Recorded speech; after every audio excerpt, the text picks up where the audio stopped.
ਸਲੋਕ ਮਹਿਲਾ ਪਹਿਲਾ। ਘਰ ਹੀ ਮੁੰਦ ਵਿਦੇਸ਼ ਫਿਰ ਨਿਤ ਝੂਰੇ ਸੰਭਾਲੇ। ਗੁਰੂ ਪਾਤਸ਼ਾਹ ਜੀ ਕਹਿੰਦੇ ਨੇ ਘਰ ਹੀ ਦਾ ਮਤਲਬ ਘਰ ਵਿੱਚ ਹੀ, ਮੁੰਦ ਦਾ ਮਤਲਬ ਜੀਵ ਇਸਤਰੀ, ਫਿਰ ਦਾ ਮਤਲਬ ਪਤੀ, ਵਿਦੇਸ਼ ਦਾ ਮਤਲਬ ਵਿਦੇਸ਼ ਵਿੱਚ ਯਾਨੀ ਬਾਹਰ, ਝੂਰੇ ਦਾ ਮਤਲਬ ਝੂਰਦੀ ਹੈ, ਦੁਖੀ ਹੁੰਦੀ ਹੈ। ਘਰ ਹੀ ਮੁੰਦ ਵਿਦੇਸ਼ ਫਿਰ, ਜੋ ਪਤੀ ਪਰਮਾਤਮਾ ਹੈ, ਰੱਬ ਹੈ, ਉਹ ਹਿਰਦੇ ਘਰ ਦੇ ਵਿੱਚ ਹੀ ਹੈ, ਅੰਦਰ ਹੈ।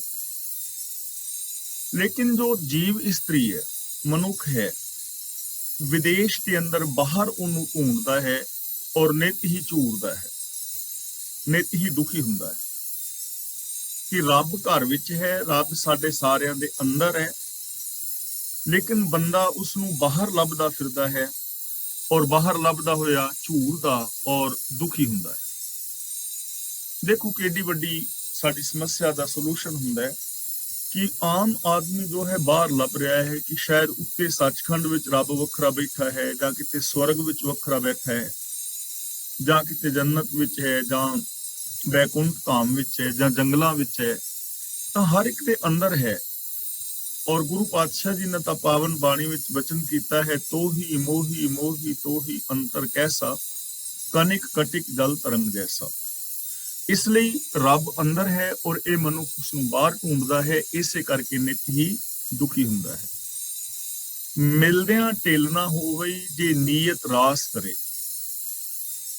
ਹੁਣ ਮਿਲਾਪ ਕਿਉਂ ਨਹੀਂ ਹੁੰਦਾ? ਕਿਉਂਕਿ ਨੀਅਤ ਸਾਫ਼ ਨਹੀਂ ਹੈ। ਜੇ ਨੀਅਤ ਸਾਫ਼ ਕਰੇ ਤਾਂ ਪ੍ਰਭੂ ਨੂੰ ਮਿਲਦਿਆਂ ਢਿੱਲ ਨਹੀਂ ਲੱਗਦੀ। ਢਿੱਲ ਨਹੀਂ ਲੱਗਦੀ ਦਾ ਮਤਲਬ ਦੇਰ ਨਹੀਂ ਹੁੰਦੀ, ਇੱਕ ਪਲ ਦੀ ਵੀ ਦੇਰ ਨਹੀਂ ਲੱਗਦੀ ਜੇ ਬੰਦਾ ਨੀਅਤ ਰਾਸ ਕਰ ਲਵੇ।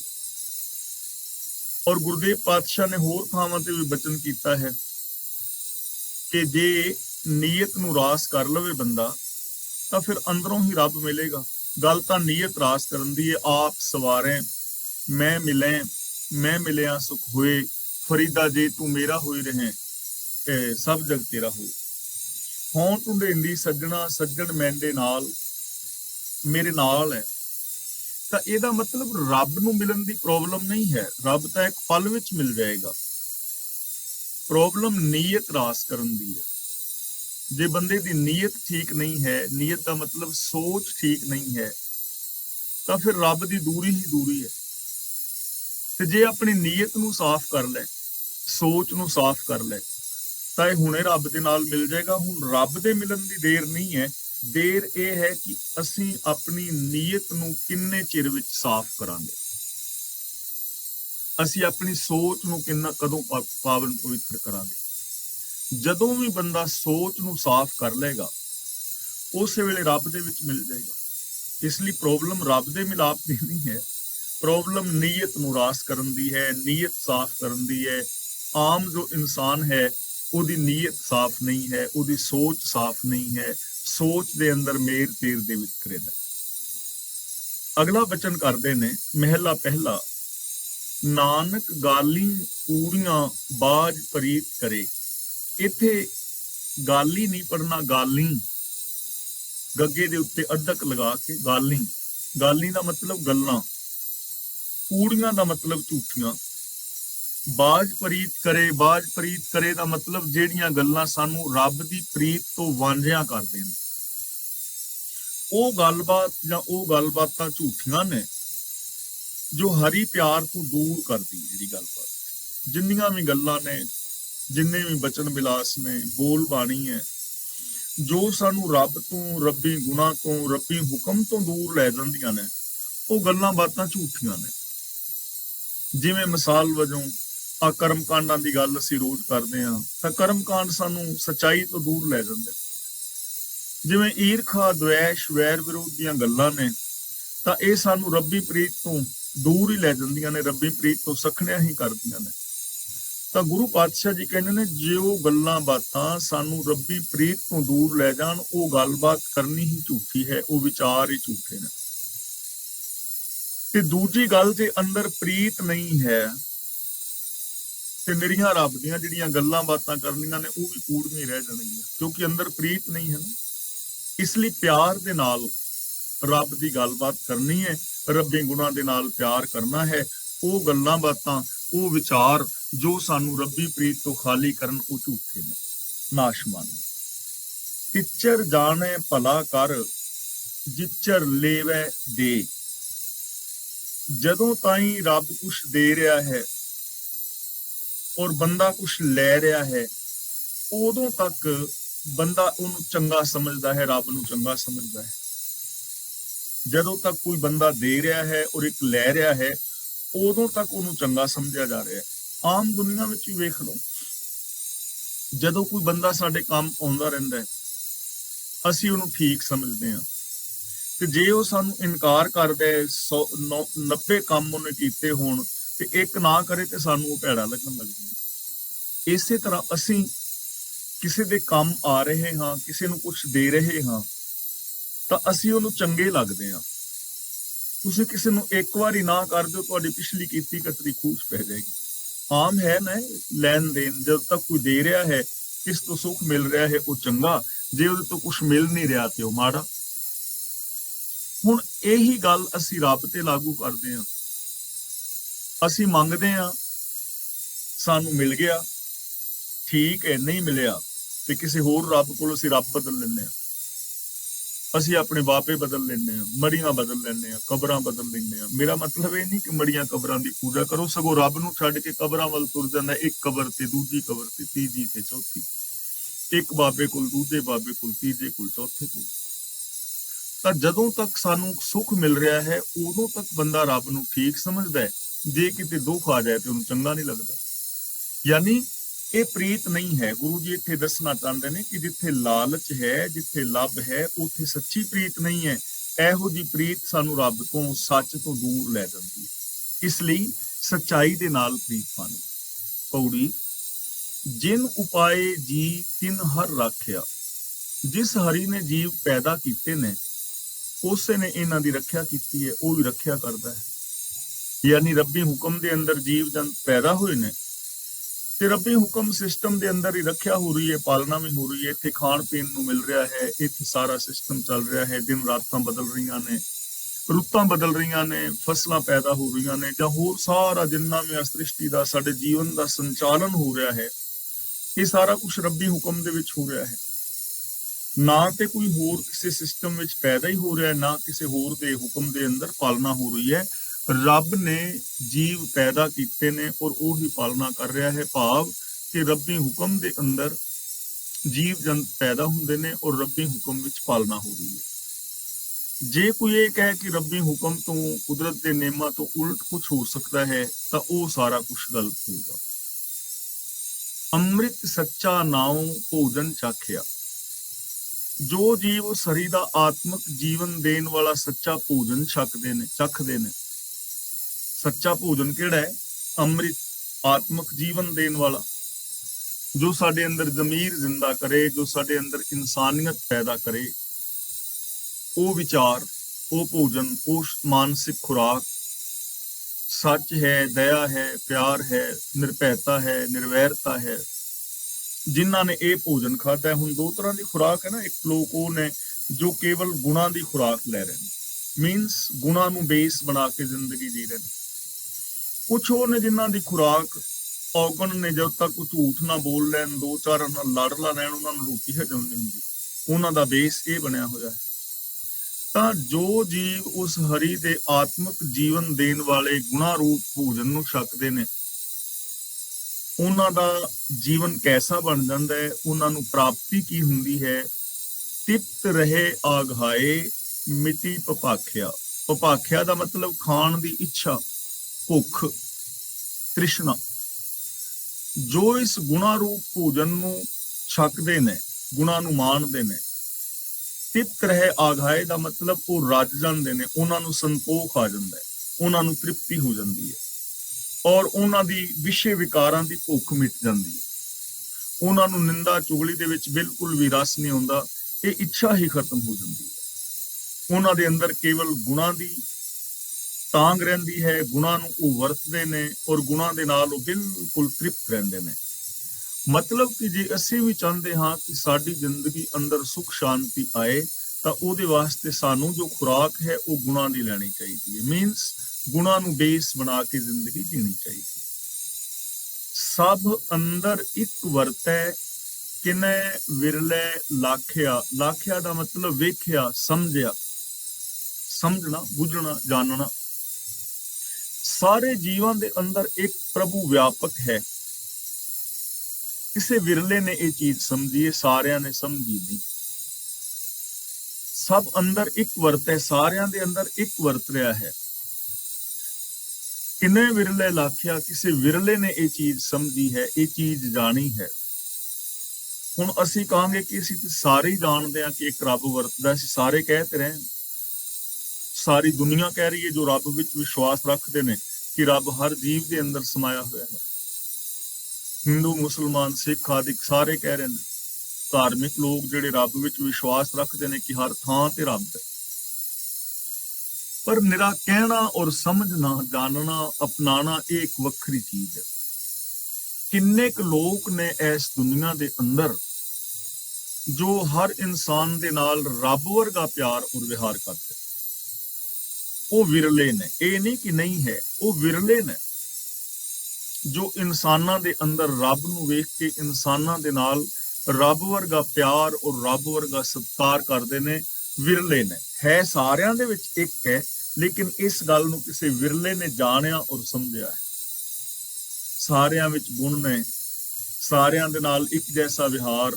ਇਹੋ ਜਿਹਾ ਕੋਈ ਵਿਰਲਾ ਇਨਸਾਨ ਹੈ ਜਿਹੜਾ ਐਸੀ ਜ਼ਿੰਦਗੀ ਜੀਂਦਾ ਹੈ। ਜਨ ਨਾਨਕ ਭਏ ਨਿਹਾਲ ਪ੍ਰਭ ਕੀ ਪਾਖਿਆ। ਪਾਖਿਆ ਦਾ ਮਤਲਬ ਸ਼ਰਨ। ਜਿਨ੍ਹਾਂ ਨੇ ਐਸਾ ਜਾਣ ਲਿਆ, ਜਿਨ੍ਹਾਂ ਨੇ ਐਸੀ ਜ਼ਿੰਦਗੀ ਜੀਵੀ, ਜੋ ਪ੍ਰਭੂ ਦੀ ਸ਼ਰਨ ਦੇ ਅੰਦਰ ਆ ਗਏ, ਉਹ ਇਨਸਾਨ ਨਿਹਾਲ ਹੋ ਗਿਆ। ਜਨ ਨਾਨਕ ਭੈ ਨਿਹਾਲ, ਉਹ ਵਿਰਲਾ ਦਾਸ ਪ੍ਰਭੂ ਦੇ ਪੱਖ ਕਰਕੇ ਖਿੜਿਆ ਰਹਿੰਦਾ, ਨਿਹਾਲ ਰਹਿੰਦਾ, ਖੁਸ਼ੀ ਵਿੱਚ ਰਹਿੰਦਾ, ਚੜ੍ਹਦੀ ਕਲਾ ਵਿੱਚ ਰਹਿੰਦਾ। ਉਹਦੇ ਮਨ ਦੇ ਅੰਦਰ, ਉਹਦੇ ਤਨ ਦੇ ਅੰਦਰ ਖੁਸ਼ੀਆਂ, ਉਹ ਅੰਦਰੋਂ ਵੀ ਸ਼ਾਂਤ ਤੇ ਉਹ ਬਾਹਰੋਂ ਵੀ ਪ੍ਰਸੰਨ, ਅੰਦਰੋਂ ਵੀ ਖੁਸ਼ ਤੇ ਬਾਹਰੋਂ ਵੀ ਖੁਸ਼। ਉਹ ਹਮੇਸ਼ਾ ਚੜ੍ਹਦੀ ਕਲਾ ਦੇ ਅੰਦਰ ਹੈ। ਜਿਸ ਵਿਰਲੇ ਇਨਸਾਨ ਨੇ ਸਾਰਿਆਂ ਦੇ ਅੰਦਰ ਇੱਕ ਰੱਬ ਨੂੰ ਵੇਖ ਕੇ ਸਾਰਿਆਂ ਦੇ ਨਾਲ ਐਸਾ ਬਿਹੇਵੀਅਰ ਕੀਤਾ ਹੈ, ਜਿਨਨੇ ਰੱਬੀ ਗੁਣਾਂ ਦੇ ਭੋਜਨ ਨੂੰ ਛਕਿਆ ਹੈ। ਸ਼ਲੋਕ ਮਹਿਲਾ ਤੀਜਾ। ਸਤਿਗੁਰ ਨੂੰ ਸਭ ਕੋ ਵੇਖਦਾ ਜੇਤਾ ਜਗਤ ਸੰਸਾਰ। ਗੁਰੂ ਪਾਤਸ਼ਾਹ ਜੀ ਕਹਿੰਦੇ ਨੇ, ਜਿੰਨਾ ਵੀ ਇਹ ਜਗਤ ਹੈ, ਸੰਸਾਰ ਹੈ, ਇਸ ਵਿੱਚ ਆਮ ਜੋ ਜੀਵ ਹੈ ਸਤਿਗੁਰ ਦੇ ਦਰਸ਼ਨ ਕਰਦਾ ਹੈ, ਸਤਿਗੁਰ ਨੂੰ ਵੇਖਦਾ ਹੈ। ਦਰਸ਼ਨ ਕਰਦੇ ਨੇ ਸਤਿਗੁਰ ਦੇ। ਸਾਹਿਬ ਸ੍ਰੀ ਗੁਰੂ ਗ੍ਰੰਥ ਸਾਹਿਬ ਜੀ ਦੇ ਦਰਸ਼ਨ ਅਸੀਂ ਕਰ ਰਹੇ ਹਾਂ, ਰੋਜ਼ ਮੱਥਾ ਟੇਕ ਰਹੇ ਹਾਂ, ਸਾਰੀ ਦੁਨੀਆ ਦਰਸ਼ਨ ਕਰ ਰਹੀ। ਗੁਰੂ ਨਾਨਕ ਦੇਵ ਜੀ ਦੇ ਦਰਸ਼ਨ ਕਿੰਨੇ ਲੋਕਾਂ ਨੇ ਕੀਤੇ? ਗੁਰੂ ਅੰਗਦ ਦੇਵ ਜੀ ਦੇ, ਯਾਨੀ ਜਦੋਂ ਗੁਰੂ ਜੀ ਸਰੀਰਕ ਜਾਮੇ ਵਿੱਚ ਸੀ, ਉਹਨਾਂ ਦੇ ਦਰਸ਼ਨ ਕੀਤੇ। ਸਾਰੀ ਦੁਨੀਆ ਵੇਖਦੀ ਹੈ। ਅੱਜ ਅਸੀਂ ਗੁਰੂ ਗ੍ਰੰਥ ਸਾਹਿਬ ਜੀ ਅੱਗੇ ਹਜ਼ਾਰਾਂ ਨਹੀਂ ਲੱਖਾਂ ਲੋਕ ਮੱਥਾ ਟੇਕਦੇ ਨੇ। ਡਿੱਠੇ ਮੁਕਤ ਨਾ ਹੋਵਈ ਜਿਚਰ ਸ਼ਬਦ ਨਾ ਕਰੇ ਵਿਚਾਰ। ਪਰ ਗੁਰੂ ਜੀ ਕਹਿੰਦੇ ਨੇ, ਨਿਰਾ ਦਰਸ਼ਨ ਕਰਨ ਦੇ ਨਾਲ ਮੁਕਤੀ ਨਹੀਂ ਮਿਲਦੀ ਜਦ ਤੱਕ ਜੀਵ ਸਤਿਗੁਰ ਦੇ ਸ਼ਬਦ ਵਿੱਚ ਵਿਚਾਰ ਨਹੀਂ ਕਰਦਾ, ਜਦ ਤੱਕ ਗੁਰੂ ਦੀ ਬਾਣੀ ਨੂੰ ਵਿਚਾਰ ਕੇ ਉਹਦੇ ਮਤਲਬ, ਉਹਦੇ ਮੁਤਾਬਕ ਜ਼ਿੰਦਗੀ ਨਹੀਂ ਜੀਂਦਾ, ਉਦੋਂ ਤੱਕ ਨਿਰਾ ਵੇਖਣ ਦੇ ਨਾਲ ਮੁਕਤੀ ਨਹੀਂ ਮਿਲਦੀ। ਦੇਖੋ, ਸਾਹਿਬ ਸ੍ਰੀ ਗੁਰੂ ਨਾਨਕ ਦੇਵ ਜੀ ਦੇ ਦਰਸ਼ਨ ਬਾਬਾ ਸ੍ਰੀ ਚੰਦ ਜੀ ਵੀ ਕਰਦੇ ਨੇ। ਗੁਰੂ ਨਾਨਕ ਦੇਵ ਜੀ ਦੇ ਦਰਸ਼ਨ ਉਹ ਲੋਕ ਵੀ ਕਰ ਰਹੇ ਨੇ ਜੋ ਗੁਰੂ ਨਾਨਕ ਦੇਵ ਨੂੰ ਭੂਤਨਾ, ਬੇਤਾਲਾ ਤੇ ਤੁਰਾਈਆ ਕਹਿੰਦੇ। ਗੁਰੂ ਅਰਜਨ ਦੇਵ ਜੀ ਦੇ ਦਰਸ਼ਨ ਚੰਦੂ ਨੇ ਵੀ ਕੀਤੇ ਨੇ, ਜਹਾਂਗੀਰ ਨੇ ਵੀ ਕੀਤੇ ਨੇ। ਗੁਰੂ ਅਰਜਨ ਦੇਵ ਜੀ ਦੇ ਦਰਸ਼ਨ ਉਹ ਲੋਕ ਵੀ ਕਰ ਰਹੇ ਨੇ ਜੋ ਤੱਤੀ ਤਵੀ ਤੇ ਬਿਠਾ ਕੇ ਅੱਗ ਬਾਲ ਰਹੇ ਨੇ ਥੱਲੇ, ਜੋ ਤੱਤਾ ਰੇਤਾ ਸ਼ੀਸ਼ ਵਿੱਚ ਪਾ ਰਹੇ ਨੇ। ਤਾਂ ਦਰਸ਼ਨ ਕਰਨ ਦੇ ਨਾਲ ਤੇ ਕੁਛ ਨਹੀਂ ਹੋਇਆ। ਗੁਰੂ ਤੇਗ ਬਹਾਦਰ ਜੀ ਦੇ ਦਰਸ਼ਨ ਤੇ ਉਹ ਜਲਾਦ ਵੀ ਕਰ ਰਿਹਾ ਹੈ ਜਿਸ ਨੇ ਗੁਰੂ ਜੀ ਦੇ ਸ਼ੀਸ਼ ਨੂੰ ਤਲਵਾਰ ਦੇ ਨਾਲ ਧੜ ਤੋਂ ਅਲੱਗ ਕੀਤਾ ਹੈ। ਗੁਰੂ ਗੋਬਿੰਦ ਜੀ ਦੇ ਦਰਸ਼ਨ ਪਹਾੜੀ ਰਾਜੇ ਵੀ ਕਰਦੇ ਨੇ ਜੋ ਮੈਦਾਨੇ ਜੰਗ ਵਿੱਚ ਲੜਾਈਆਂ ਲੜ ਰਹੇ ਨੇ। ਛੋਟੇ ਸਾਹਿਬਜ਼ਾਦਿਆਂ ਦੇ ਦਰਸ਼ਨ, ਗੁਰੂ ਦੇ ਜੋ ਛੋਟੇ ਸਾਹਿਬਜ਼ਾਦੇ ਨੇ ਉਹਨਾਂ ਦੇ ਦਰਸ਼ਨ ਤਾਂ ਉਹ ਜਲਾਦ ਵੀ ਕਰ ਰਹੇ ਨੇ ਜੋ ਨੀਹਾਂ ਵਿੱਚ ਚਿਣ ਰਹੇ ਨੇ। ਗੱਲ ਤਾਂ ਵਿਚਾਰ ਕਰਨ ਦੀ, ਗੱਲ ਤਾਂ ਗੁਰੂ ਦੇ ਬਚਨਾਂ ਨੂੰ ਮੰਨਣ ਦੀ। ਤੇ ਗੁਰੂ ਨਾਨਕ ਪਾਤਸ਼ਾਹ ਜੀ ਦੇ ਦਰਸ਼ਨ ਭਾਈ ਲਹਿਣਾ ਜੀ ਨੇ ਵੀ ਕੀਤੇ ਨੇ, ਲੇਕਿਨ ਕੱਲੇ ਦਰਸ਼ਨ ਨਹੀਂ ਕੀਤੇ, ਉਹਨਾਂ ਨੇ ਗੁਰੂ ਨੂੰ ਸੁਣਿਆ ਵੀ ਹੈ, ਮੰਨਿਆ ਵੀ ਹੈ, ਉਹ ਗੁਰੂ ਵਰਗੇ ਹੋ ਗਏ। ਗੁਰੂ ਤੇਗ ਬਹਾਦਰ ਜੀ ਦੇ ਦਰਸ਼ਨ ਭਾਈ ਮਤੀ ਦਾਸ, ਭਾਈ ਸਤੀ ਦਾਸ, ਭਾਈ ਦਇਆਲਾ ਜੀ ਨੇ ਵੀ ਕੀਤੇ ਨੇ, ਪਰ ਉਹਨਾਂ ਨੇ ਗੁਰੂ ਦੇ ਬਚਨਾਂ ਨੂੰ ਮੰਨਿਆ ਹੈ। ਉਹ ਆਰਿਆਂ ਦੇ ਨਾਲ ਚਿਰ ਗਏ ਨੇ, ਪਰ ਸਿਧਾਂਤਾਂ ਨੂੰ ਨਹੀਂ ਛੱਡਿਆ। ਗੁਰੂ ਗੋਬਿੰਦ ਸਿੰਘ ਜੀ ਦੇ ਦਰਸ਼ਨ ਪੀਰ ਬੁੱਧੂ ਸ਼ਾਹ ਨੇ ਵੀ ਕੀਤੇ ਨੇ, ਪਰ ਕੱਲੇ ਦਰਸ਼ਨ ਨਹੀਂ ਕੀਤੇ, ਗੁਰੂ ਦੇ ਨਾਲ ਪਿਆਰ ਵੀ ਕੀਤਾ ਤੇ ਆਪਣੀਆਂ ਫੌਜਾਂ ਤੇ ਆਪਣੇ ਭਰਾ ਭਤੀਜੇ ਵੀ ਸ਼ਹੀਦ ਕਰਾ ਰਹੇ ਨੇ। ਗੱਲ ਮੰਨਣ ਦੀ ਹੈ, ਨਿਰੇ ਦਰਸ਼ਨ ਦੇ ਨਾਲ ਕੁਛ ਨਹੀਂ ਹੋਣਾ। ਸਤਿਗੁਰ ਨੂੰ ਸਭ ਕੋ ਵੇਖਦਾ ਜੀਤਾ ਜਗਤ ਸੰਸਾਰ, ਡਿਠੈ ਮੁਕਤ ਨਾ ਹੋਵਈ ਜਿਚਰ ਸ਼ਬਦ ਨਾ ਕਰੇ ਵਿਚਾਰ। ਜਿੰਨਾ ਚਿਰ ਗੁਰ ਸ਼ਬਦ ਦੀ ਵਿਚਾਰ ਨਹੀਂ ਕਰਦਾ, ਗੁਰੂ ਦੇ ਸ਼ਬਦ ਨੂੰ ਵਿਚਾਰ ਕੇ ਉਹਦੇ ਮੁਤਾਬਕ ਜ਼ਿੰਦਗੀ ਨਹੀਂ ਬਦਲਦਾ, ਉਦੋਂ ਤੱਕ ਕੇਵਲ ਦਰਸ਼ਨ ਕਰਨ ਮਾਤਰ ਦੇ ਨਾਲ ਕੁਝ ਨਹੀਂ ਹੁੰਦਾ। ਤਾਂ ਇਹਦਾ ਮਤਲਬ ਇਹ ਨਹੀਂ ਕਿ ਅਸੀਂ ਮੱਥਾ ਨਹੀਂ ਟੇਕਣਾ ਜਾਂ ਦਰਸ਼ਨ ਨਹੀਂ ਕਰਨੇ। ਗੱਲ ਅਗਲੀ ਹੈ ਕਿ ਮੱਥਾ ਟੇਕਣ ਔਰ ਬਾਣੀ ਪੜਨ ਤੋਂ ਬਾਅਦ ਵਿਚਾਰ ਕੇ ਉਹਦੇ ਮੁਤਾਬਕ ਜ਼ਿੰਦਗੀ ਜੀਣੀ ਹੈ। ਜੇ ਜ਼ਿੰਦਗੀ ਨਹੀਂ ਜੀਂਦੇ, ਜੇ ਜੀਵਨ ਨਹੀਂ ਬਦਲਦੇ, ਤੇ ਫਿਰ ਨਿਰੇ ਦਰਸ਼ਨ ਨਾਲ ਕੁਝ ਹੋਣ ਵਾਲਾ ਨਹੀਂ ਹੈ। ਗੁਰੂ ਜੀ ਸਾਫ਼ ਲਫ਼ਜ਼ਾਂ ਵਿੱਚ ਸਮਝਾ ਰਹੇ, ਹਉਮੈ ਮੈਲ ਨਾ ਚੁੱਕਈ ਨਾਮ ਨਾ ਲੱਗੇ ਪਿਆਰ। ਕਿਉਂਕਿ ਜਦੋਂ ਤੱਕ ਗੁਰੂ ਸ਼ਬਦ ਨੂੰ ਵਿਚਾਰ ਕੇ ਉਸ ਮੁਤਾਬਕ ਬੰਦਾ ਜ਼ਿੰਦਗੀ ਨਹੀਂ ਨਾ ਜੀਂਦਾ, ਹਉਮੈ ਮੈਲ ਨਾ ਚੁੱਕਈ, ਵਿਚਾਰ ਕਰਨ ਤੋਂ ਬਿਨਾਂ ਹਉਮੈ ਦੀ ਮੈਲ ਨਹੀਂ ਅੰਦਰੋਂ ਖਤਮ ਹੁੰਦੀ। ਨਾਮ ਨਾ ਲੱਗੇ ਪਿਆਰ, ਔਰ ਪ੍ਰਭੂ ਦੇ ਹੁਕਮ ਦੇ ਅੰਦਰ, ਉਪਦੇਸ਼ ਦੇ ਅੰਦਰ ਪਿਆਰ ਨਹੀਂ ਪੈਂਦਾ ਜਦੋਂ ਤੱਕ ਬੰਦਾ ਮੰਨਦਾ ਨਹੀਂ, ਜਦੋਂ ਤੱਕ ਵਿਚਾਰ ਨਹੀਂ ਕਰਦਾ। ਹੁਣ ਵਿਚਾਰ ਕਰੇਗਾ ਹੁਕਮ ਦੀ, ਰੱਬੀ ਗੁਣਾਂ ਦੀ, ਤਾਂ ਹੀ ਪਿਆਰ ਬਣੇਗਾ ਨਾ। ਕਿ ਰੱਬੀ ਹੁਕਮ ਦੇ ਅੰਦਰ ਜੀਵ ਪੈਦਾ ਹੋ ਰਹੇ ਨੇ, ਸੁਖ ਹੈ, ਦੁੱਖ ਹੈ, ਉਤਪत्ति ਹੈ, ਲੈਤਾ ਹੈ, ਪਾਲਣਾ ਹੈ, ਮਾਨ ਹੈ, ਸਤਿਕਾਰ ਹੈ, ਆਦਰ ਹੈ, ਨਿਰਾਦਰ ਹੈ, ਇਹ ਸਾਰਾ ਕੁਝ ਹੁਕਮ ਦੇ ਅੰਦਰ ਹੈ। ਜਦੋਂ ਹੁਕਮ ਦੀ ਵਿਚਾਰ ਕਰੇਗਾ ਤੇ ਹੁਕਮ ਨਾਲ ਪਿਆਰ ਪੈਗਾ, ਬਾਣੀ ਦੀ ਵਿਚਾਰ ਕਰੇਗਾ ਤੇ ਪਿਆਰ ਪੈਗਾ। ਤਾਂ ਜਦੋਂ ਤੱਕ ਵਿਚਾਰ ਨਹੀਂ ਕਰਦਾ, ਉਦੋਂ ਤੱਕ ਹਉਮੈ ਦੀ ਮੈਲ ਨਹੀਂ ਜਾਂਦੀ। ਕਿੰਨੇ ਕੁ ਲੋਕ ਨੇ ਜਿਨ੍ਹਾਂ ਦੀ ਹਉਮੈ ਦੀ ਮੈਲ ਚਲੀ ਗਈ। ਇਸ ਚੀਜ਼ ਨੂੰ ਵਿਚਾਰਨ ਲਈ ਕਿ ਕੀ ਮੈਂ ਹੰਕਾਰੀ ਤੇ ਨਹੀਂ, ਇਹਦੇ ਵਾਸਤੇ ਮੈਂ ਕੀ ਕਰਾਂ, ਕਸਵੱਟੀ ਕੀ ਹੈ। ਕਸਵੱਟੀ ਉਹਦੇ ਵਾਸਤੇ ਇੱਕੋ ਹੀ ਹੈ ਕਿ ਕੀ ਮੈਂ ਗੁਰਬਾਣੀ ਅਨੁਸਾਰ ਆਪਣੀ ਜ਼ਿੰਦਗੀ ਜੀ ਰਿਹਾ। ਗੁਰੂ ਜੀ ਮੈਨੂੰ ਰੋਜ਼ ਕਹਿੰਦੇ ਨੇ ਕਿ ਝੂਠ ਨਾ ਬੋਲ, ਸੱਚ ਬੋਲ। ਜੇ ਤਾਂ ਮੈਂ ਗੁਰੂ ਦੇ ਇਸ ਬਚਨ ਨੂੰ ਮੰਨ ਲਿਆ ਤਾਂ ਫਿਰ ਤਾਂ ਮੈਂ ਹੰਕਾਰੀ ਨਹੀਂ ਹਾਂ, ਕਿਉਂਕਿ ਮੈਂ ਗੁਰੂ ਦੇ ਬਚਨ ਨੂੰ ਮੰਨ ਲਿਆ। ਤੇ ਜੇ ਮੈਂ ਗੁਰੂ ਦੇ ਬਚਨ ਦੀ ਪਰਵਾਹ ਨਹੀਂ ਕਰ ਰਿਹਾ, ਮੈਂ ਝੂਠ ਬੋਲੀ ਜਾ ਰਿਹਾ, ਇਟ ਮੀਨਸ ਮੈਂ ਹੰਕਾਰੀ ਹਾਂ, ਮੈਂ ਗੁਰੂ ਦੀ ਵੀ ਪਰਵਾਹ ਨਹੀਂ ਕਰਦਾ ਪਿਆ। ਇਹ ਕਸਵੱਟੀ ਹੈ ਆਪਣੇ ਜੀਵਨ ਨੂੰ ਪਰਖਣ ਦੀ। ਤਾਂ ਗੁਰੂ ਜੀ ਕਹਿੰਦੇ ਨੇ ਜਦ ਤੱਕ ਕੋਈ ਸ਼ਬਦ ਦੀ ਵਿਚਾਰ ਨਹੀਂ ਕਰਦਾ, ਉਦੋਂ ਤੱਕ ਅੰਦਰੋਂ ਹਉਮੈ ਦੀ ਮੈਲ ਨਹੀਂ ਜਾਂਦੀ, ਰੱਬ ਨਾਲੋਂ ਵਿਤ ਨਹੀਂ ਮਿਟਦੀ, ਰੱਬੀ ਹੁਕਮ ਵਿੱਚ ਪ੍ਰੀਤ ਨਹੀਂ ਪੈਂਦੀ। ਇੱਕ ਆਪੇ ਬਖਸ਼ ਮਿਲਾਇਨ ਦੁਬਿਧਾ ਤਜ ਵਿਕਾਰ। ਮਿਲਾਇਨ ਦਾ ਮਤਲਬ ਮਿਲਾ ਲੈਣੇ, ਦੁਬਿਧਾ ਦਾ ਮਤਲਬ ਦੋਚਿਤਾਪਨ, ਮੇਰ ਤੇਰ, ਇੱਕ ਪਾਸੇ ਨਾ ਹੋਣਾ। ਹੁਣ ਦੋਚਿਤਾਪਨ ਕੀ ਹੈ? ਅਸੀਂ ਜੋ ਆਮ ਬੰਦੇ ਆ ਨਾ, ਉਹ ਇੱਕ ਪਾਸੇ ਨਹੀਂ ਹੁੰਦੇ। ਬੰਦਾ ਦੁਬਿਧਾ ਵਿੱਚ ਹੈ ਕਿ ਸੱਚ ਬੋਲਾਂ ਕਿ ਨਾ ਬੋਲਾਂ। ਕਦੇ ਕਦਾਈ ਥੋੜਾ ਜਿਹਾ ਸੱਚ ਬੋਲ ਲਿਆ, ਕਦੇ ਕਦਾਈ ਥੋੜਾ ਜਿਹਾ ਝੂਠ ਬੋਲ ਲਿਆ। ਕਿਸੇ ਦਿਨ ਥੋੜਾ ਜਿਹਾ ਗੁਰਮਤਿ ਆਸ਼ੇ ਅਨੁਸਾਰ ਜ਼ਿੰਦਗੀ ਜੀ ਲਈ, ਅਗਲੇ ਪਲ ਮਨਮਤ। ਸ਼ਰਾਬ ਛੱਡਾਂ ਕਿ ਨਾ ਛੱਡਾਂ, ਅੰਮ੍ਰਿਤ ਛਕਾਂ ਕਿ ਨਾ ਛਕਾਂ, ਕਸਰਤ ਕਰਨੀ ਸ਼ੁਰੂ ਕਰਾਂ ਕਿ ਨਾ। ਇਹ ਦੁਚਤਾ ਪਾਣੀ ਨਾ, ਇੱਕ ਪਾਸੇ ਹੈ ਨਹੀਂ ਬੰਦਾ, ਫਾਈਨਲ ਇਹਦਾ ਫੈਸਲਾ ਹੈ ਨਹੀਂ। ਤਾਂ ਗੁਰੂ ਪਾਤਸ਼ਾਹ ਜੀ ਕਹਿੰਦੇ ਨੇ ਦੁਬਿਧਾ ਤਜ ਵਿਕਾਰ। ਜੋ ਦੋ ਵਿਦਾ ਜੀਵਨ ਨਾ, ਦੋ ਚਿਤਾਪਨ, ਜਿਨ੍ਹਾਂ ਨੇ ਇਸ ਵਿਕਾਰ ਨੂੰ ਤਜ ਦਿੱਤਾ ਹੈ, ਛੱਡ ਦਿੱਤਾ ਹੈ, ਉਹਨਾਂ ਨੂੰ ਰੱਬ ਨੇ ਬਖਸ਼ ਕੇ ਆਪਣੇ ਨਾਲ ਮਿਲਾ ਲਿਆ ਹੈ। ਇੱਕ ਆਪੇ ਬਖਸ਼ ਮਿਲਾਇਨ, ਇੱਕ ਦਾ ਮਤਲਬ ਕਈਆਂ ਨੂੰ ਪ੍ਰਭੂ ਨੇ ਆਪ ਹੀ ਮਿਹਰ ਕਰਕੇ ਆਪਣੇ ਨਾਲ ਮਿਲਾ ਲਿਆ। ਤੇ ਮਿਲਾਇਆ ਕਿਹਨਾਂ ਨੂੰ? ਦੁਬਿਧਾ ਤਜ ਵਿਕਾਰ, ਜਿਨ੍ਹਾਂ ਨੇ ਮੇਰ ਤੇਰ ਦੇ ਵਿਕਾਰ ਛੱਡ ਦਿੱਤੇ। ਮੇਰ ਤੇਰ ਦੇ ਵਿਤਕਰੇ, ਆਪਣੇ ਪਰਾਏ ਦੇ ਵਿਤਕਰੇ। ਸਭ ਤੋਂ ਵੱਡੀ ਦੂਰੀ ਸਾਡੀ ਹੈ ਰੱਬ ਨਾਲ।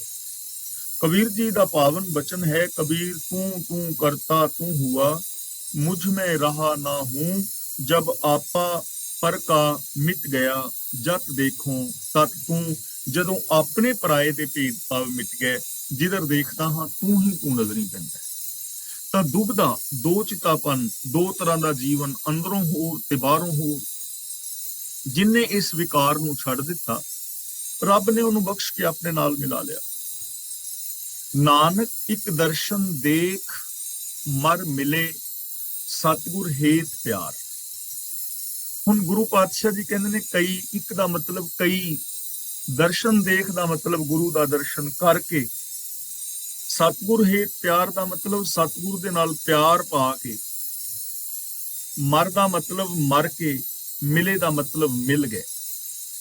कई ते ने दर्शन करके वापस आ गए, बस दर्शन कीते ते करतूतां अपनियां ओह ने जो पहलों सन, वही बेढंगी चाल जो पहले थी अब भी है।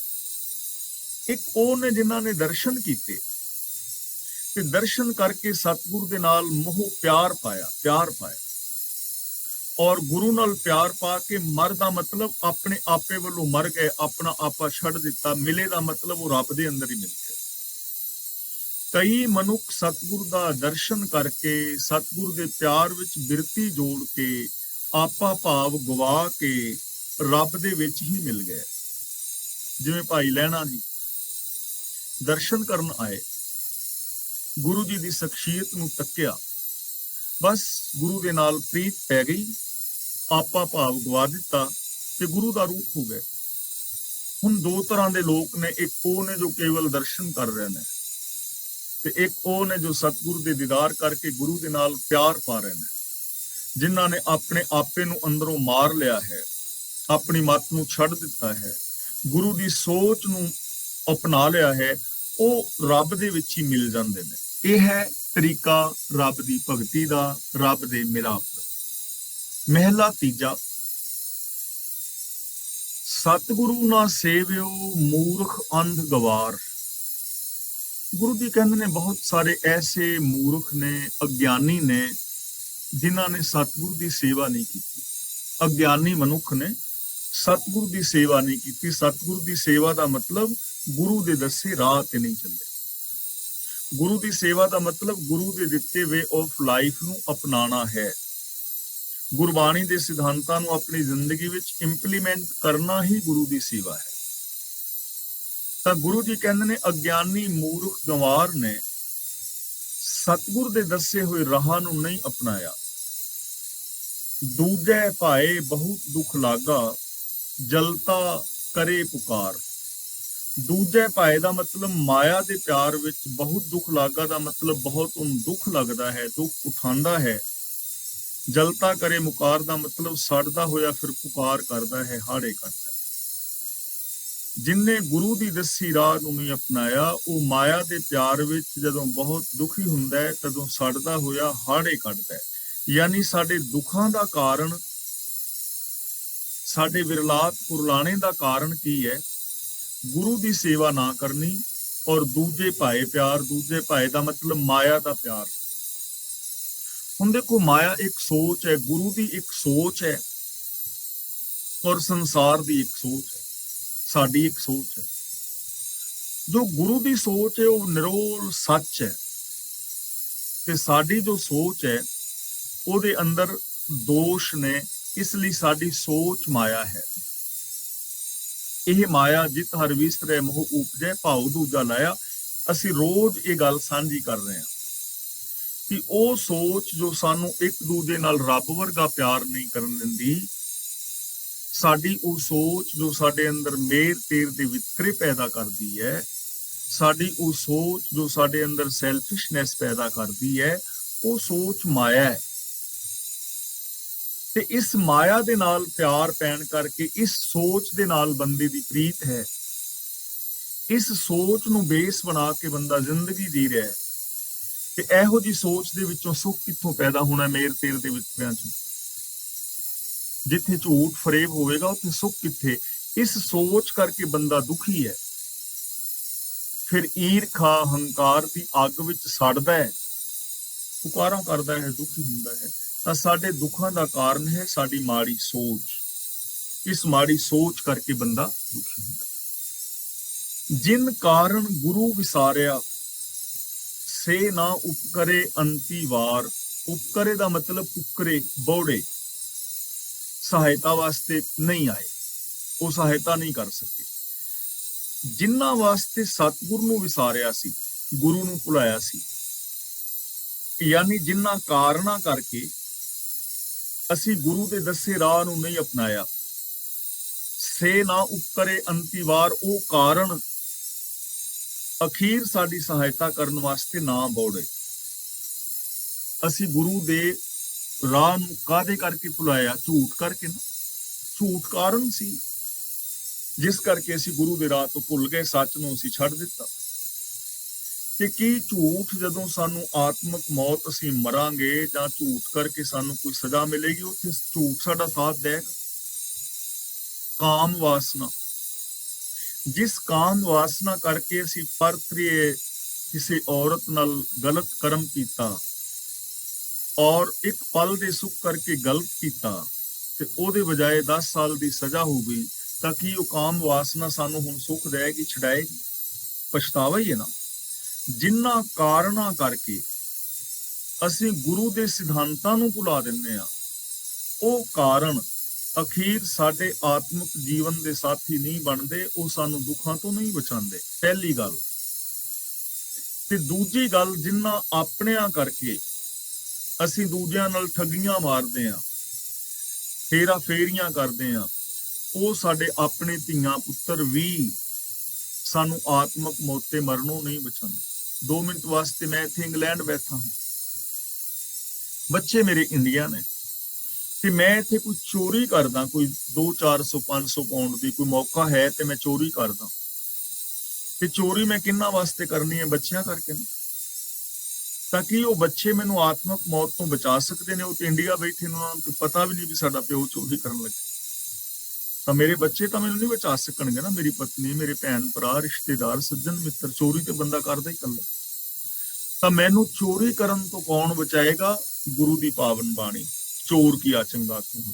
ਤਾਂ ਗੁਰੂ ਜੀ ਕਹਿੰਦੇ ਨੇ, ਜਿਨ੍ਹਾਂ ਕਰਕੇ ਗੁਰੂ ਨੂੰ ਬੰਦਾ ਭੁਲਾ ਦਿੰਦਾ ਹੈ, ਗੁਰੂ ਦੇ ਸਿਧਾਂਤਾਂ ਨੂੰ ਭੁਲਾ ਦਿੰਦਾ ਹੈ, ਉਹ ਕਾਰਨ, ਉਹ ਕੰਮ, ਉਹ ਲੋਕ ਕਦੇ ਵੀ ਆਖਿਰ ਆਤਮਿਕ ਮੌਤੋਂ ਇਹਨੂੰ ਨਹੀਂ ਬਚਾਉਂਦੇ, ਇਹਦੀ ਸਹਾਇਤਾ ਨਹੀਂ ਕਰਦੇ, ਸੁਖੀ ਨਹੀਂ ਕਰਦੇ। ਨਾਨਕ ਗੁਰਮਤੀ ਸੁਖ ਪਾਇਆ, ਬਖਸ਼ੇ ਬਖਸ਼ਣਹਾਰ। ਗੁਰੂ ਦੀ ਮੱਤ ਲਿਆ ਸੁਖ ਮਿਲਦਾ ਹੈ, ਤੇ ਜੋ ਗੁਰੂ ਦੀ ਮੱਤ ਅਨੁਸਾਰ ਜ਼ਿੰਦਗੀ ਜੀਂਦਾ ਹੈ, ਉਹਨਾਂ ਨੂੰ ਬਖਸ਼ਣ ਵਾਲਾ ਪ੍ਰਭੂ ਬਖਸ਼ ਦਿੰਦਾ ਹੈ। ਉਹਨਾਂ ਦੇ ਉੱਤੇ ਰੱਬ ਦੀ ਰਹਿਮਤ ਹੁੰਦੀ ਹੈ, ਜੋ ਗੁਰੂ ਦੇ ਦੱਸੇ ਰਾਹਾਂ ਤੇ ਤੁਰਦੇ ਨੇ। ਤਾਂ ਇਹਦਾ ਮਤਲਬ ਇਹ ਹੋਇਆ ਕਿ ਜੇ ਅਸੀਂ ਚਾਹੁੰਦੇ ਹਾਂ ਕਿ ਸਾਡੀ ਜ਼ਿੰਦਗੀ ਅੰਦਰ ਸੁੱਖ, ਸ਼ਾਂਤੀ, ਆਨੰਦ, ਖੇੜਾ, ਪ੍ਰਸੰਨਤਾ ਆਵੇ, ਤਾਂ ਸਾਨੂੰ ਗੁਰੂ ਦੀ ਮੱਤ ਮੁਤਾਬਕ ਜ਼ਿੰਦਗੀ ਜੀਣੀ ਚਾਹੀਦੀ। ਪੌੜੀ।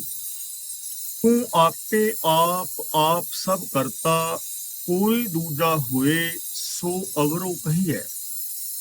कि हे हरि तू आप है, आप ही तू करता है, पैदा करने वाला है। कोई दूजा होए, तेरे को अलावा कोई दूजा होवे ਤਾਂ ਅਸੀਂ ਉਹਨੂੰ ਤੇਰੇ ਵਰਗਾ ਕਹਿ ਸਕੀਏ। ਕਿਸੇ ਹੋਰ ਦੂਜੇ ਨੂੰ ਪੈਦਾ ਕਰਨ ਵਾਲਾ ਤਾਂ ਹੀ ਆਖੇ ਜੇ ਕੋਈ ਹੋਰ ਹੋਵੇ, ਪਾਲਣ ਵਾਲਾ, ਬਣਾਉਣ ਵਾਲਾ, ਸੰਸਾਰ ਦੀ ਉਤਪਤੀ ਕਰਨ ਵਾਲਾ। ਦੂਜਾ ਕਿਸੇ ਨੂੰ ਤਾਂ ਕਹੀਏ ਜੇ ਕੋਈ ਦੂਜਾ ਹੋਏ, ਹੋਰ ਹੈ ਹੀ ਨਹੀਂ, ਤੂੰ ਹੈ ਹੀ ਆਪ, ਦੂਜਾ ਨਹੀਂ ਹੈ। ਇਸ ਲਈ ਮੇਰ ਤੇਰ ਦੇ ਵਿਤਕਰੇ ਕਾਦੇ। ਹਰ ਆਪੇ ਬੋਲੇ ਆਪ ਬੁਲਾਵੇ, ਹਰ ਆਪੇ ਜਲ ਥਲ ਰਵ ਰਹੀ ਹੈ। ਹਰੀ ਆਪ ਹੀ ਸਭ ਜੀਵਾਂ ਵਿੱਚ ਬੋਲਦਾ ਹੈ, ਸਭੈ ਘਟ ਰਾਮ ਬੋਲੇ, ਰਾਮਾ ਬੋਲੇ। ਹੁਣ ਮੈਂ ਬੋਲ ਰਿਹਾ ਤਾਂ ਬੋਲ ਰਿਹਾ ਕਿਉਂਕਿ ਮੇਰੇ ਅੰਦਰ ਪ੍ਰਭੂ ਦੀ ਸੱਤਿਆ ਹੈ। ਰੱਬੀ ਰਜ਼ਾ ਦੇ ਅੰਦਰ ਮੇਰਾ ਸਰੀਰ, ਮੇਰੀ ਬੋਲ ਬਾਣੀ, ਸਾਰਾ ਕੁਝ ਕਰਮ ਕਰ ਰਿਹਾ ਹੈ।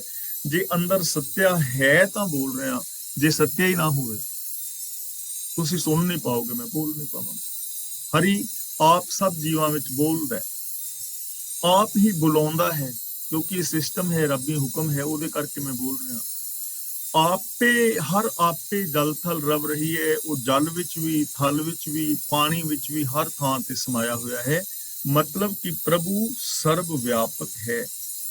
ਜੇ ਸਾਨੂੰ ਇਹ ਸਮਝ ਆ ਜਾਏ ਕਿ ਰੱਬ ਹੀ ਅੰਦਰ ਬੋਲਦਾ ਹੈ, ਤਾਂ ਫਿਰ ਅਸੀਂ ਰੱਬ ਵਾਲੇ ਬੋਲ ਬੋਲਾਂਗੇ।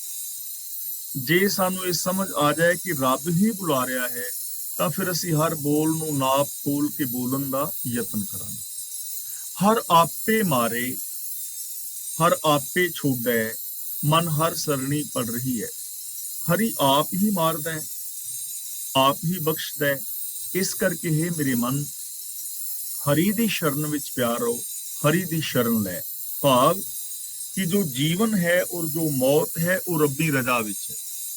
ਕੋਈ ਹੋਰ ਦੇਵੀ ਦੇਵਤਾ ਆਦਿਕ ਬੰਦੇ ਨੂੰ ਮਾਰਦਾ ਨਹੀਂ ਤੇ ਕਿਸੇ ਹੋਰ ਦੇ ਹੱਥ ਦੇ ਵਿੱਚ ਜਨਮ ਨਹੀਂ ਹੈ। ਇਹ ਜਨਮ ਔਰ ਮੌਤ ਰੱਬੀ ਹੁਕਮ ਦੇ ਅੰਦਰ ਹੈ। ਇਸ ਲਈ ਹਰੀ ਦੀ ਸ਼ਰਨ ਵਿੱਚ ਸਾਨੂੰ ਰਹਿਣਾ ਚਾਹੀਦਾ ਹੈ। ਮਤਲਬ ਕਿ ਸਾਨੂੰ ਰੱਬੀ ਹੁਕਮ ਦੇ ਅੰਦਰ ਚੱਲਣਾ ਚਾਹੀਦਾ ਹੈ। ਹੁਕਮ ਵਿੱਚ ਜੀਵਨ ਹੈ, ਹੁਕਮ ਵਿੱਚ ਮੌਤ ਹੈ, ਹੁਕਮ ਵਿੱਚ ਸੁੱਖ ਹੈ, ਹੁਕਮ ਵਿੱਚ ਦੁੱਖ ਹੈ।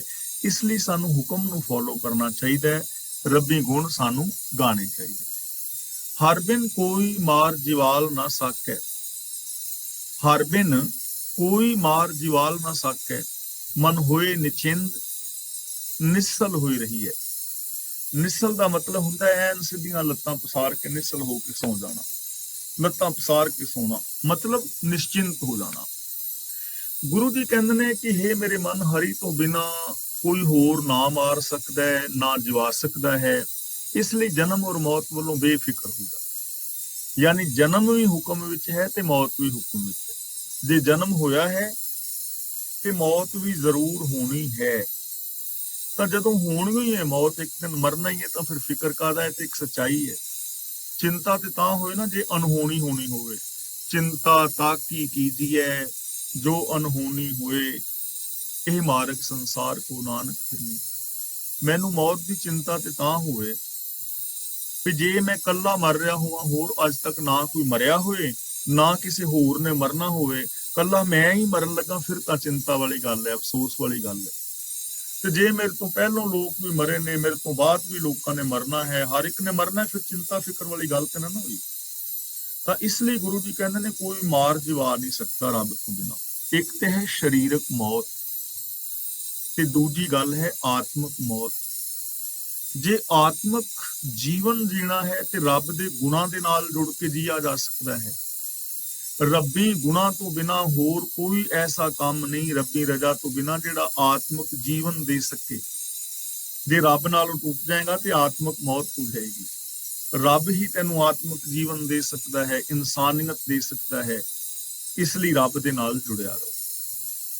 ਉੱਠਦਿਆਂ ਬਹਿੰਦਿਆਂ ਸੁੱਤਿਆਂ ਸਦਾ ਸਦਾ ਹਰ ਨਾਮ ਧਿਆਈਐ, ਜਨ ਨਾਨਕ ਗੁਰਮੁਖ ਹਰ ਲਹੀਐ। ਉੱਠਦਿਆਂ ਬਹਿੰਦਿਆਂ ਸੁੱਤਿਆਂ ਸਦਾ ਸਦਾ ਹਰ ਵਕਤ ਹਰ ਨਾਮ, ਨਾਮ ਦਾ ਮਤਲਬ ਹੁਕਮ, ਧਿਆਈਏ ਦਾ ਮਤਲਬ ਧਿਆਨ ਵਿੱਚ ਰੱਖੀਏ। ਉੱਠਦਿਆਂ ਬਹਿੰਦਿਆਂ ਸੁੱਤਿਆਂ ਜਾਗਦਿਆਂ ਚਲਦਿਆਂ ਫਿਰਦਿਆਂ, ਭਾਵ ਹਰ ਸਮੇਂ ਹਰ ਸਿਚੁਏਸ਼ਨ ਦੇ ਅੰਦਰ ਆਪਣੇ ਧਿਆਨ ਵਿੱਚ ਇਹ ਰੱਖੀਏ ਕਿ ਰੱਬੀ ਹੁਕਮ ਦੇ ਅੰਦਰ ਸਭ ਕੁਝ ਚੱਲ ਰਿਹਾ ਹੈ। ਮੈਂ ਰੱਬੀ ਹੁਕਮ ਨੂੰ ਫੋਲੋ ਕਰਨਾ ਹੈ, ਰੱਬੀ ਗੁਣਾਂ ਨੂੰ ਮੈਂ ਫੋਲੋ ਕਰਨਾ ਹੈ, ਰੱਬੀ ਗੁਣਾਂ ਦੇ ਮੈਂ ਧਾਰਨੀ ਹੋਣਾ ਹੈ। ਜਨ ਨਾਨਕ ਗੁਰਮੁਖ ਹਰ ਲਹੀ ਹੈ। ਗੁਰਮੁਖ ਦਾ ਮਤਲਬ ਗੁਰੂ ਦੇ ਸਨਮੁਖ ਹੋ ਕੇ, ਹਰ ਲਹੀਏ ਦਾ ਮਤਲਬ ਰੱਬ ਨੂੰ ਪਾ ਲਈਦਾ। ਗੁਰੂ ਦੇ ਚਰਨਾਂ ਦੀ ਸ਼ਰਨ ਲੈ ਕੇ, ਗੁਰੂ ਦੱਸੇ ਰਾਹਾਂ ਤੇ ਚੱਲ ਕੇ ਰੱਬ ਨੂੰ ਪਾ ਲਈਦਾ। ਦੇਖੋ ਕਿੰਨਾ ਸੌਖਾ ਰਾਸਤਾ ਹੈ ਕਿ ਗੁਰੂ ਦੇ ਦੱਸੇ ਰਾਹ ਤੇ ਚੱਲ ਕੇ ਰੱਬ ਨੂੰ ਪਾ ਲਈਦਾ। ਮਤਲਬ ਕਿ ਗੁਰੂ ਦੇ ਗਿਆਨ ਮੁਤਾਬਕ ਜ਼ਿੰਦਗੀ ਜੀਣਾ, ਗੁਰੂ ਦੇ ਵੇ ਆਫ ਲਾਈਫ ਨੂੰ ਅਪਣਾ ਲੈਣਾ, ਗੁਰੂ ਨੇ ਜੋ ਗੁਣ ਦਿੱਤੇ ਨੇ ਉਹਨਾਂ ਨੂੰ ਪਾ ਲੈਣਾ ਹੀ ਰੱਬ ਨੂੰ ਪਾ ਲੈਣਾ। ਇਸ ਲਈ ਉੱਠਦਿਆਂ ਬੈਠਦਿਆਂ ਸੁੱਤਿਆਂ ਜਾਗਦਿਆਂ ਹਰ ਪਲ ਸਾਨੂੰ ਰੱਬੀ ਹੁਕਮ ਨੂੰ ਧਿਆਨ ਵਿੱਚ ਰੱਖਣਾ ਚਾਹੀਦਾ ਹੈ। ਰੱਬੀ ਹੁਕਮ ਮੁਤਾਬਕ ਜ਼ਿੰਦਗੀ ਜੀਣੀ ਚਾਹੀਦੀ ਹੈ, ਰੱਬੀ ਸਲਾਹ ਕਰਨੀ ਚਾਹੀਦੀ ਹੈ। ਤੇ ਗੁਰੂ ਦੀ ਗਾਰੰਟੀ ਦੇ ਰਹੇ ਨੇ ਕਿ ਜੋ ਗੁਰੂ ਦੇ ਚਰਨਾਂ ਦੀ ਸ਼ਰਨੀ ਪੈਂਦਾ ਹੈ, ਗਿਆਨ ਗੁਰੂ ਦੀ ਅਗਵਾਈ ਵਿੱਚ ਜ਼ਿੰਦਗੀ ਜੀਂਦਾ ਹੈ, ਉਹ ਉਸ ਪ੍ਰਭੂ ਨੂੰ ਪ੍ਰਾਪਤ ਕਰ ਲੈਂਦਾ ਹੈ।